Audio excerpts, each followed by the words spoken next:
Hi everyone, Denise Hahn here, and today I'm going to give you a few little tips and tricks on using these wonderful color shine sprays from Heidi Swapp to color some of your Petaloo Color Me Crazy flowers. These are an amazing assortment of flowers that are just completely blank white and ready for us to color as we choose.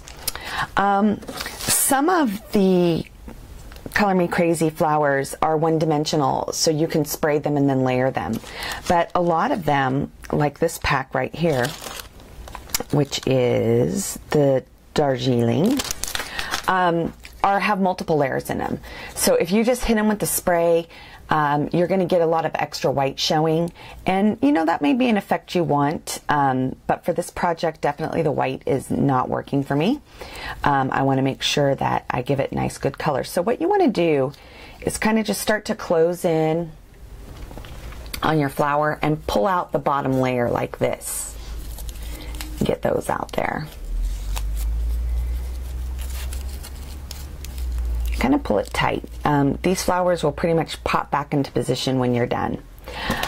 For this one I'm going to be using the teal, and you got to give these a little shake. They have like the little ball in the bottom like a spray paint, and what I'm using here is what's called a color catcher. They're made by Clear Snap.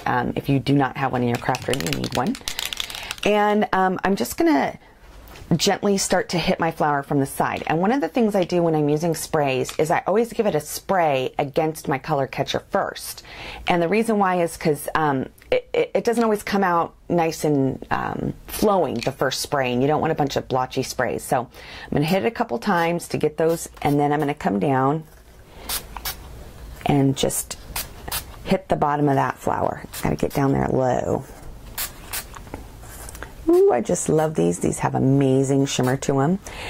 And now you can see that it's getting down into the bottom leaves. I'm also going to flip it over and give it a couple mists on the bottom. So I'm getting it all around. Flip it back over. And then I'm going to go ahead and set it aside to dry for a few seconds. Don't be shy when you're using your sprays.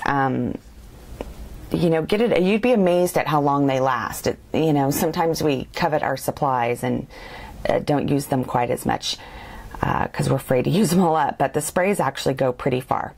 Now I'm going to kind of just gently. Normally I would wait a little longer for this to dry, but since I'm just giving you some tips, I'll press it back down to kind of what it's eventually going to look like in my project. And I can see there's still a couple little white areas, so I'm going to go ahead and hit that a couple more times.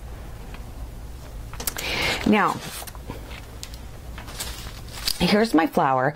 And one other thing I wanted to tell you is that it can be impossible with your sprays to get every little white area. So if it really bothers you, I have, you know, my Copics, my Prismacolors, markers. You can just go in there with a little marker. This one has a finer tip on the inside, and hit some of those little areas. I don't need to on this. I'm pretty satisfied with it, with how it looks, but that's another idea to get some full color coverage on your flower. And that's it. That's my tip. Make sure you fan it out, spray it around, flip it over, spray it again, fill it in with a marker if you need to. So have fun coloring your Color Me Crazy flowers, and we'll see you next time.